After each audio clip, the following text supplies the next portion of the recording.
Hey Taurus! I hope you're doing fantastic. You have the Empress, so blessings, big time blessings. Also a very loving energy, looking at, the world with love or light or love and light. This could be you, this could be people around you, this could be an energy you're moving into. But again, the Empress is a very loving, very nurturing energy. This can also talk about kids. So some of you may be, wanting kids, some of you may be with children.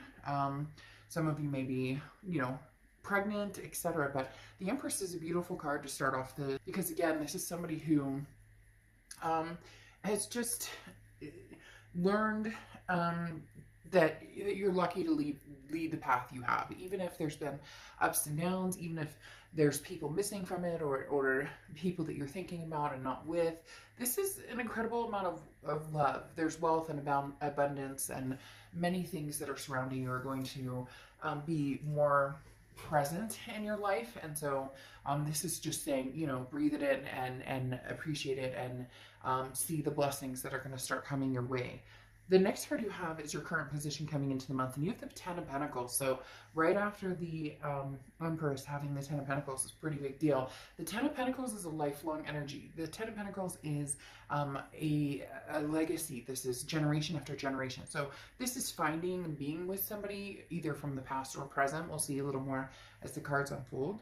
But the Ten of Pentacles is being with somebody who this is forever. Now, whether this is what you're looking for now and you're going after it with the kindness of the Empress, the love of the Empress, no grudges, no finger pointing, regardless of past, present, or future. The Ten of Pentacles, though, again, this is long-term, something coming in. This isn't a game. This isn't, just a fly by the seat of the pants. This is something that either you're really searching for heavily, or something that you're going to be involved in very soon. The next card you have is how you're feeling coming into the month. And you have the Justice card, which is Libra's card. So you could be dealing with a Libra or have Libra placements in your chart. And Libra had an amazing read. Maybe their energies intertwined with yours, or again, maybe you have placements in Libra. But the Justice card talks about, the scales being finally weighted in a succinct or even manner.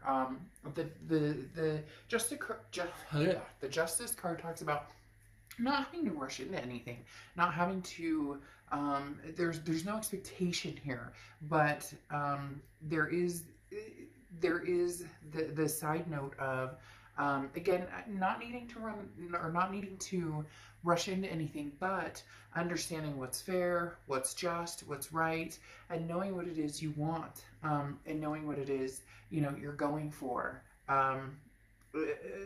And finally feeling as though maybe like luck is on your side, or the blessings are on your side, and you're getting what it is that you want. Because this is saying, don't jump to conclusions based on emotions. There's time to think through everything and making decisions that you want. And your heart with the Justice card may be pulled in like thousands of different directions, but you will see the options in front of you and go from there. Again, it's not rushing, and it's understanding that you have different choices and staying true to what you want. The Justice card can also represent marriage. I'm just throwing that out there as well. So either you're marriage minded, or you may have marriage coming to fruition at some point, or that's the start of your year is, hey, this is the year where, whether you want to be married or partnered or whatever the case may be, this is the beginning. The next card you have is your distant past, or the past 5-10 years throughout your childhood. Interesting here, you have the Wheel of Fortune, because this is distant past, and the Wheel of Fortune represents a karmic twist on the wheel. Unplanned changes, things that you can't control, something that's coming towards you that maybe the universe presents it to you just like bam, right in your face.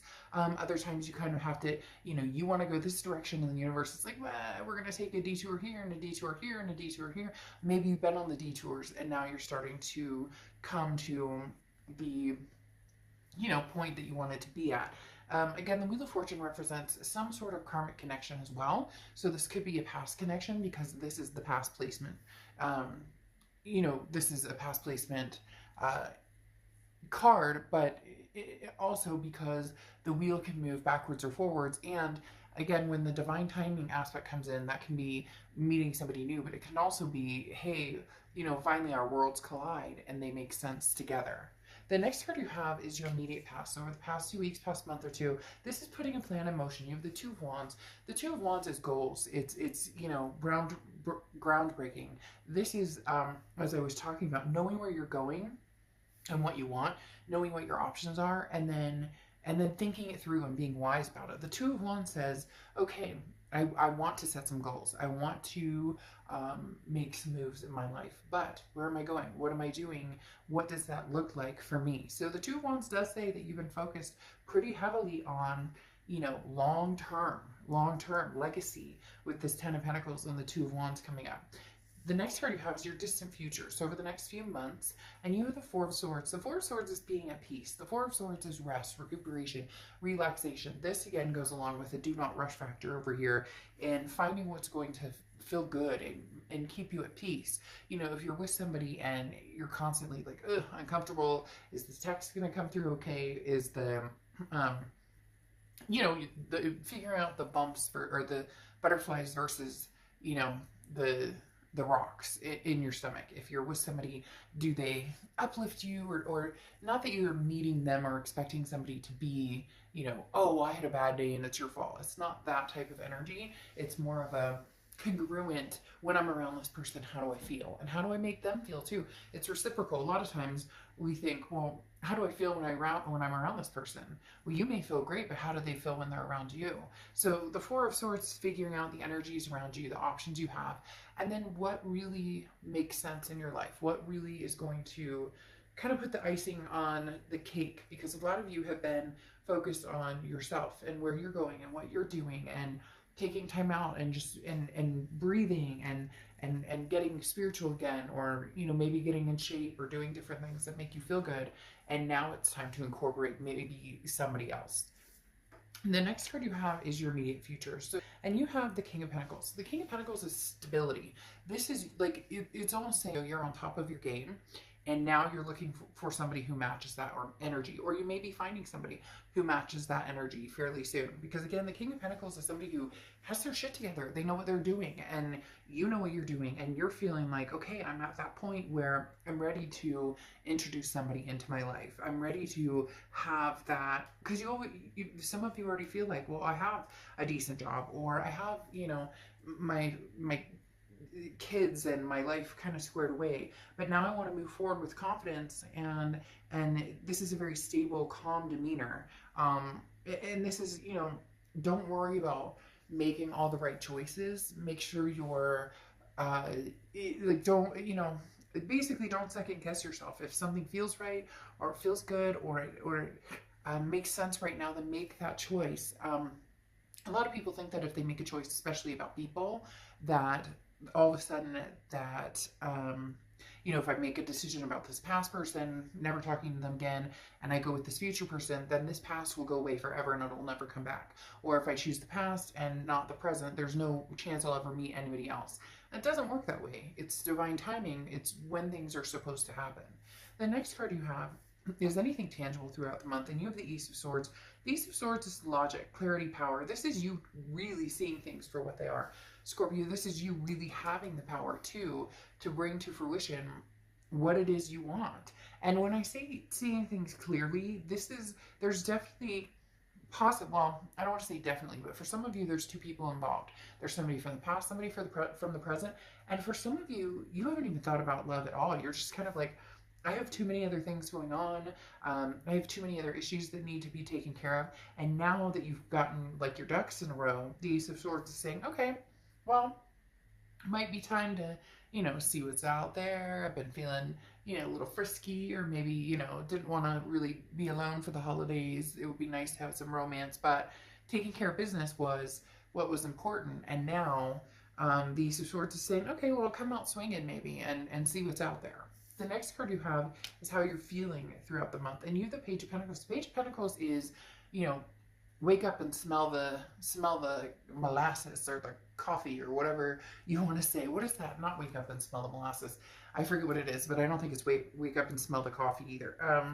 But the Page of Pentacles talks about, you know, now's the time to really make a move if you're ready. Now's the time to say, hey, you know, the Page of Pentacles says wake up. Like, there's no more excuses. Put the pedal to the metal. Where are you going? Where do you want to be? Now's the time to, you know, start making that, start seeing it through. Again, you know, this is changing, making things happen, and taking advantage of opportunities that come your way. So there's going to be some opportunities coming your way. I really do feel like there's a lot of new love coming towards you. There may be a past love as well, but this Page of Pentacles is suggesting, you know, that you seek, and not like, oh, go out there and look for everybody and try and find, you know, Mr. Wonderful and Mrs. Wonderful. I'm not saying it like that necessarily, but like, get your feet wet. The Page of Pentacles is saying, what are you doing? Like, now's the time. You know, there's no day like today to, you know, possibly meet somebody or have new experiences. For some of you, this is very it's coming across as very very new. Like, this is something you haven't done in a long time, and you finally decided, okay, new situation, you know, new love. The next card you have is your hopes and fears for the outcome, and you have the Eight of Cups. So your fear is that it's going to be slow and stagnant and disappointing, because the Eight of Cups is like, look, I'm looking for my cup. I don't want all these other cups. Possibly an ex that you're like, no, you know what, we've been there, done that. I also don't want to go through like a bunch of dating sites and a bunch of online dating, but you do still have to, you know, the biggest thing is, you know, people don't fall into your lap. I mean, unless you're really lucky, people don't fall into your lap. So there is that, putting the time and energy into it. And some of you are worried, like, if I put the time and energy into it, what if I'm not, you know, what if I don't find somebody? What if I'm not, you know, there's nobody out there. I'm not feeling, you know, very, like, satisfied with the options or the choices, or you get my point. But the Eight of Cups, again, it's just your hopes or fears, or things that maybe you're thinking about, or that are helping you along, or possibly, you know, kind of keeping you at bay. So don't let this, you know, ruin the chance that there is an opportunity to meet somebody out there. The next card you have is the Three of Wands. So you moved from the Two of Wands, which is a couple months ago, where you were thinking about, you know, what you would like in your life, your goals, where you see yourself going, to the Three of Wands, where you're actually partnering with somebody. So either you've already started meeting people, you're going to start meeting people. There's definitely a switch, again, going from the Two of Wands to the Three of Wands. As the Three of Wands is now taking these goals and partnering and moving forward with, the Three of Wands is planning, it's partnership, it's growth, it's moving forward with somebody. Now, very interesting, you have the Wheel of Fortune here twice coming out, which again is divine timing, and it does feel like it's somebody coming back from the past. For some of you, it's new energy, and there might be a little bit of both, but now that you have the Death card, there's a rebirth situation going on here, especially with that Wheel of Fortune. Again, like I said, in the past and now coming to the present, that's somebody from the past coming forward from, you know, from the past to the present. Well, and this is actually to the future. And then you have the Death card here, which is changes, transformation, rebirth. It does feel like there could be somebody who comes through who possibly, you know, is very tempting. You have choices here. You have choices here because the Seven of Cups is temptations, options, having different choices in front of you. That screams very much new energies and old energies coming through, having the Seven of Cups here. The Death card represents, again, the rebirth between you and somebody else. But what's interesting here is you have the Two of Wands, and this is kind of sticking to your guns. You're not going to partnership or plan or move forward with anybody that it just doesn't feel right, or that it doesn't, you're not in any rush. There's certain things you want, this legacy energy, and for some of you, the past doesn't represent that. It won't represent that. You know that that's not something you guys could have together, and for others, you could have that together, but you're keeping this Two of Wands energy before you move to the Three of Wands energy, because the Two of Wands, as I said, is like, you're planning, you know where you're going, you know where you want to go, and you definitely want to partner with somebody, but it needs to be the right person. A lot of past energy coming in, but not only the past energy, with the Seven of Cups, having options, having other people come to fruition, not just the past energy. And then your Oracle card is the Owl, okay, which is wisdom. So this is saying, you know, be wise in your decision. Some of you have gotten over the past and moved forward, and all of a sudden they're going to come in. Isn't it divine timing? Isn't that what happens when we're cultivated into a new life and feeling better about a situation? We've gotten over somebody or whatnot. When all of a sudden there's the knock on the door, and you're like, really? Didn't I just fucking get over you right now? I don't, it's not gonna be negative, but it might even be laughable, because for some reason right now I want to like chuckle and laugh and giggle, almost like, I haven't talked to you in a year and a half. I knew you'd be back, or I haven't talked to you in forever, and now you're coming back, when I'm like, I've moved on with my life, I've possibly met somebody new. So it'll be interesting, choose wisely on which direction you want to go. But make sure, because for a lot of you, you don't want the past to repeat itself. So make sure that's not, you're not hopping back on that merry-go-round. All right, I will see you soon. Bye.